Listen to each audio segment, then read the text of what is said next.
Cars are built differently these days. The time's long gone when the likes of understeel were an optional extra.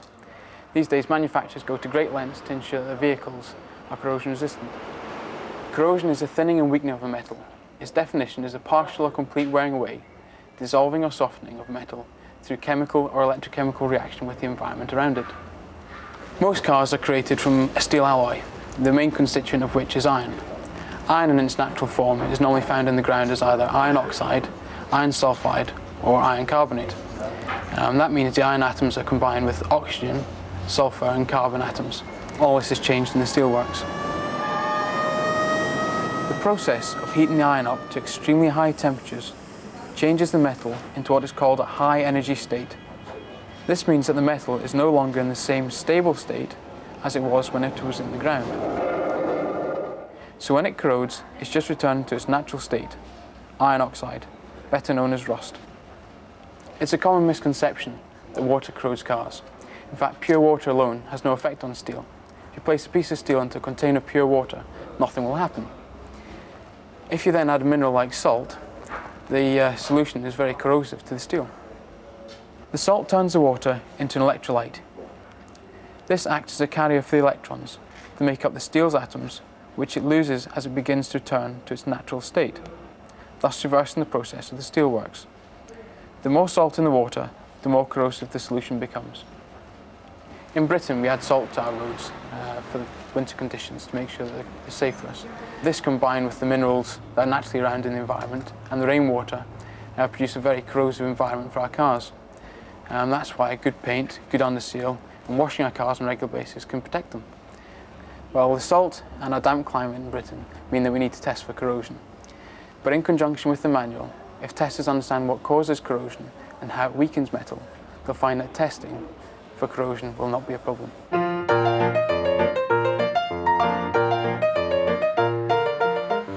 The film we're about to do, Robert, is about corrosion, the test criteria, and how to assess it. And this really shouldn't be a problem to testers.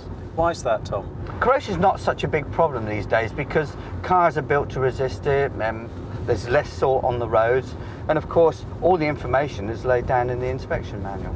So where do we start? Not far from here.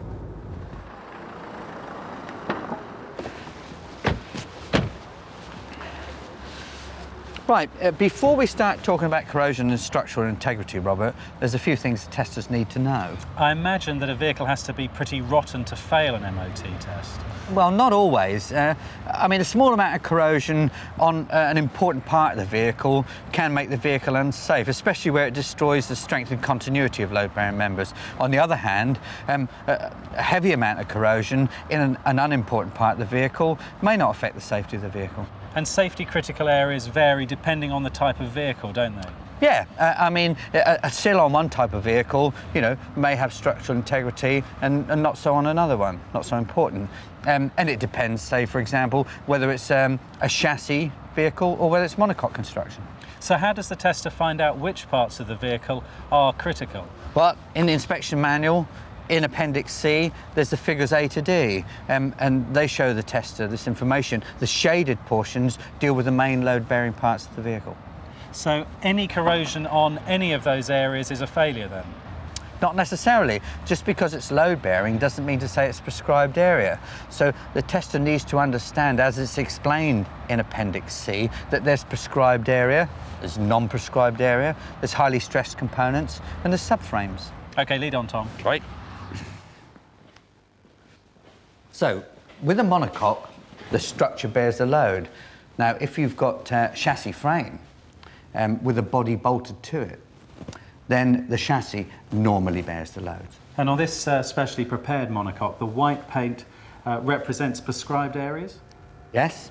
So, if we imagine that the mounting points for components are the centre of a large ball, and the outside of that ball is 30 centimetres from the mounting.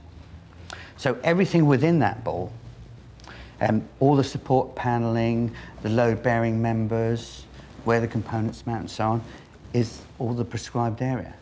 So the tester needs to imagine that ball.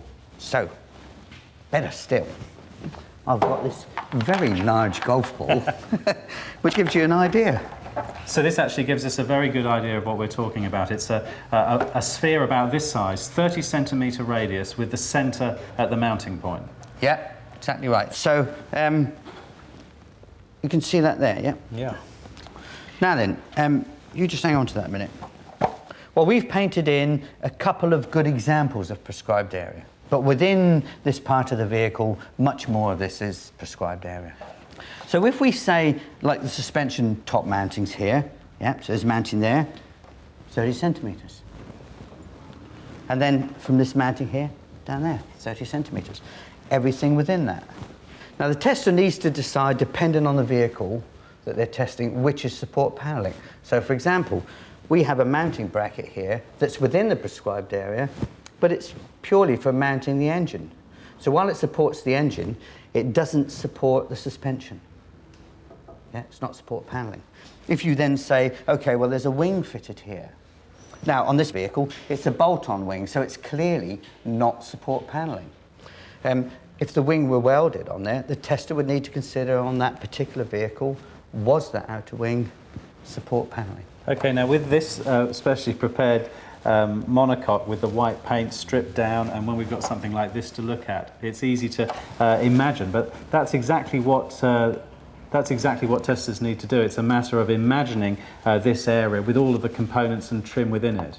Yeah, and that's why it's so important to grasp this concept of this large ball, this 30 centimetre radius ball. And will testers come across prescribed areas as they follow their test routine? Of course they will. Yeah. As they go through the inspection routine, they come to anything, steering suspension, section 2 in the inspection manual, prescribed area. Section 3, that's brakes, has prescribed areas. Seat belts, section 5, has prescribed areas. And to make this clearer, we're going to now have a look at seat belt mountings. Okay. So again, Tom, here with everything stripped out, it's very easy to see where the prescribed areas are. Yeah, so we've got mountings here for a seat belt. So when the tester here is testing, they would need to consider the inner sill, the outer sill, the door pillar. It may be that they'd have to consider wheel arches, and they'd have to consider the floor pan. In fact, any panelling or structure that was supportive to that mounting point.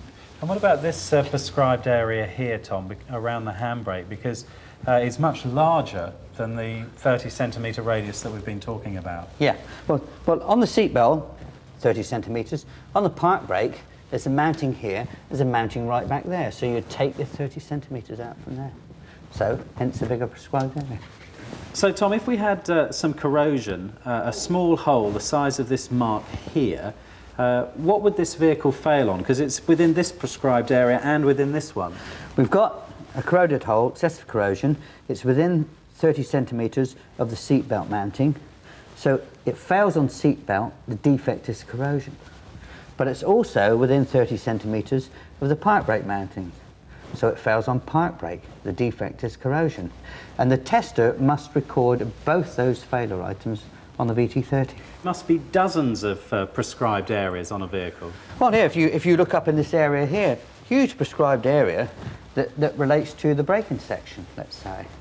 If you were to imagine that the seat here had the seat belt attached to the frame of the seat, then all of the seat mountings would be prescribed area. There'd be a huge prescribed area. We've just painted these in, because if we painted all of them, it'd be very confusing.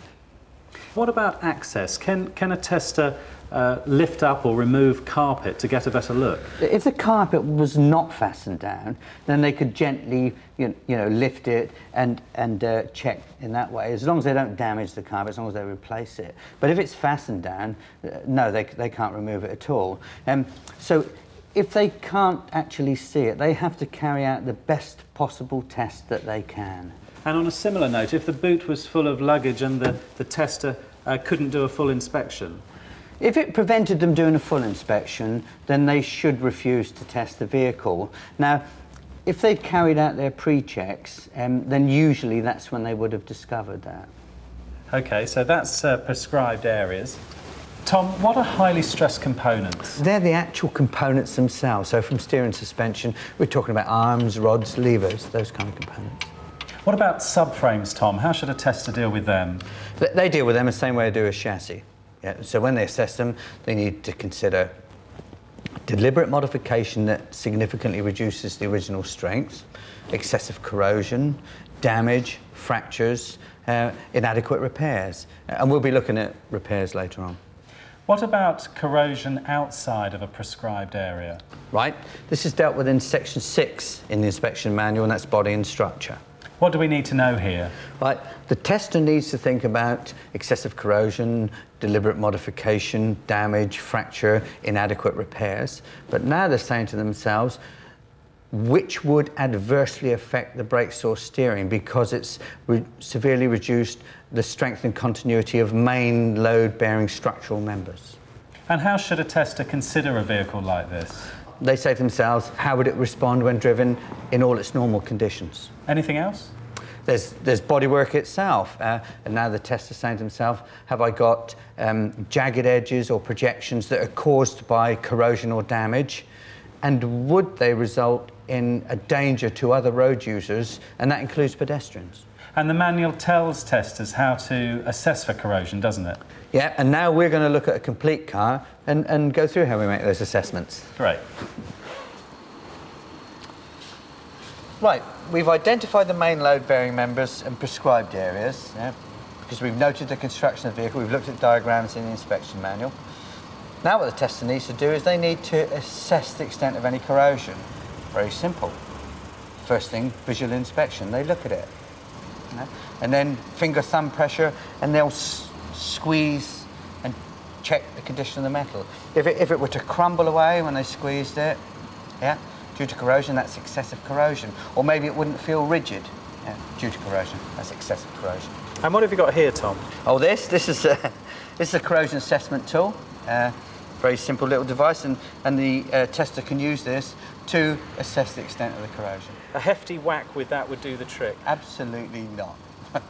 Now, if necessary, the tester can use this, and they can just tap it with this plastic end here, just lightly tap it to check the corrosion. What testers don't do is get hold of it like this, yeah, and dig into the structure of the vehicle.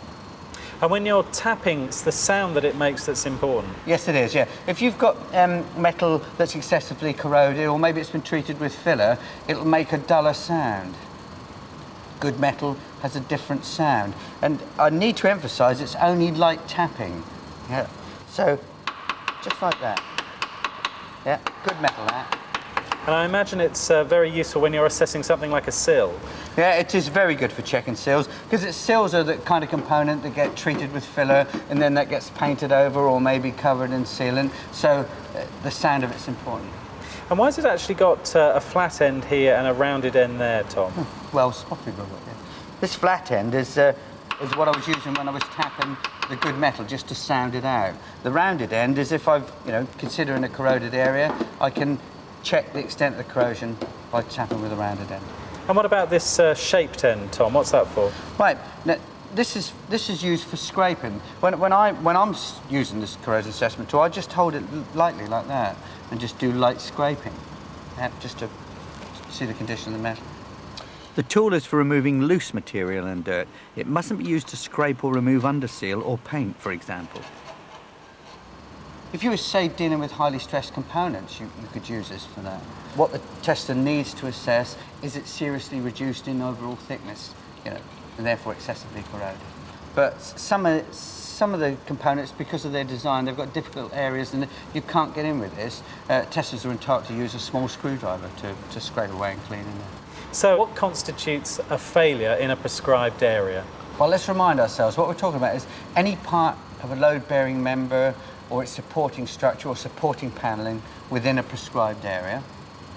When the tester assesses that, visual inspection, then with finger thumb pressure, let's say perhaps it doesn't feel rigid because of corrosion, or it crumbles to leave a hole due to corrosion, either with the finger thumb pressure or penetrated with a corrosion assessment tool. Any of those things I've discussed are a reason for rejection. What if it's just a tiny hole, Tom? Right, what you're talking about is localised corrosion. So localised corrosion in a prescribed area, even if it's a tiny hole or a small split, that's a reason for rejection. And what about where panels overlap? These are referred to as multi-skin panels. When I say that, I'm talking about no air gaps between the panels. The sheets of metal are close together. We treat that and assess that as if it were a single panel. And what if the corrosion is just on the surface? Okay, so we've got corrosion that hasn't weakened the structure, yeah? This would not be a reason for rejection. But the tester should tell the presenter that corrosion has started. On the other hand, maybe we're dealing with excessive corrosion that would fail, and the corrosion is so severe the tester may decide not to carry out certain parts of the test, like a roller brake test, because, you know, they may damage the vehicle. What about vehicles with separate chassis? So let's think about the chassis and use an example of a suspension mounting. If we had excessive corrosion in a prescribed area around that mounting, it may not extend to the body. If you look at it from another point, if we had, say, excessive corrosion in a prescribed area for a seatbelt mounting in the body, it may not extend to the chassis. So we've looked at corrosion, Tom. What about repairs, particularly where a repair has been carried out within a prescribed area? This is a very important part of the assessment. You know, the tester needs to be able to assess that these are acceptable repairs. And we've got some examples over here that we can look at. Great. It's essential that repairs are properly carried out. Only welding is acceptable for repairs to prescribed areas. Brazing, etc., is only acceptable where the manufacturer originally used it. And what about the materials used? Materials must be of an appropriate gauge or thickness, any plating or welding, and that must extend to a sound part of the load-bearing member or structure. The most important thing to consider is that it is virtually as strong as the original. So is it okay to patch repair? It is okay to patch repair, but these patch repairs must be a continuous seam weld, even when they extend beyond the prescribed area. So no spot welds then? Well, spot welds are acceptable where they originally existed, yeah? But all of the defective panel, including its flanges, must have been removed. Now, I've got a couple of examples here. This is what's referred to as a full sill. Now, this could be spot welded where the manufacturer originally spot welded it, but what we're saying here, Robert, is that all of the old panel will have been removed. This replaces it. What about plug or stitch welding? Well, plug or stitch welding is a suitable replacement for a spot weld. And what about this other one? This other one, now this is a cover sill. And if I just do this, you can just see it fits exactly onto there. If this is fitted on, this is just a large patch. It must be continuously seam welded all the way around. And Tom, what if a patch repair extends beyond the prescribed area? So we talk about a great big patch now, yeah. That must be a continuous seam weld. And there are several other repair methods, aren't there? Yes, there's brazing, soldering, glass fibre repairs. Now these are bonding processes and they aren't normally suitable for repairs to prescribed areas, say, but they are normally acceptable for other repairs. Under what circumstances are they acceptable for repairs to the prescribed area? They're suitable in circumstances where the manufacturer originally constructed the vehicle that way, but once again the tester has to consider that they are comparable to the original in strength. And it's not actually easy to spot some of these, particularly if the repair's been painted over or covered in underseal. No, it isn't always easy. I've got a little bit mocked up here. Say, for example, with brazing, maybe the tester could be looking for the smooth fillet of filler that's in here, or they might have the opportunity to see it would have a gold coloration that, if it were brazed, yeah? And then, of course, there's glass fibre, there's fillers, there's aluminium. They sometimes have a different appearance. The tester could be looking for that. Or if they tap them, they have a different sound using a magnet. Though a magnet's not going to be any use for non-metallic structures. No, it isn't, no. And these GRPs, glass reinforced plastic vehicles, are becoming more common these days. And now we've got combinations of vehicles where they can have, you know, steel chassis, and then you have like a monocoque plastic construction. So if items like steering racks, subframes and seat belts can be mounted directly onto plastic structures which don't have metal reinforcement, what would testers be looking for? They'd be looking for weakness in the prescribed areas. Yeah? They'd be looking for cracks, such as this one here, separation or delamination, like we have down here, which is the parting of the layers. They'd be looking at where components are mounted, you know, flexing of these components, so that it's clear that they're likely to work loose or to break away. Now, all those things I've just mentioned are reasons for rejection. And what about repairs to plastic? Right, repairs to plastic that form part of the prescribed area or load-bearing member, they need to ask themselves, is this repair as strong as the original? What if a panel has been removed and replaced with a different material from the original? Right, that's a good point. Any vehicle of integral structure, like a monocoque, the removal of a panel or the replacement of a panel of a different material, that can affect the strength and the stiffness of the whole structure. So you can't replace a steel panel with a plastic panel in a prescribed area? It's unacceptable to replace with plastic or to repair corroded or weak metal sections with a plastic, you know, to a prescribed area or to load-bearing members. And if a tester is dealing with such a vehicle, then that vehicle would be failed. What about those vehicles with a separate chassis? All the things we've talked about will apply. Now, in Appendix C, we talked about the figures, A to D, you know. So figure B deals with subframe type of construction. C and D deal with monocoque construction. And figure A deals with the chassis type of construction. And it shows in that diagram where the steering box mounts, where the suspension components mount. Does this apply to the body attachments to a chassis? Yes, and this will be found in an inspection manual in section 6, which deals with body security. And what's the tester looking for here? There's a whole list of them, but for instance, they're looking for presence, they're looking for security, they're looking for excessive wear, damage, fractures, they're looking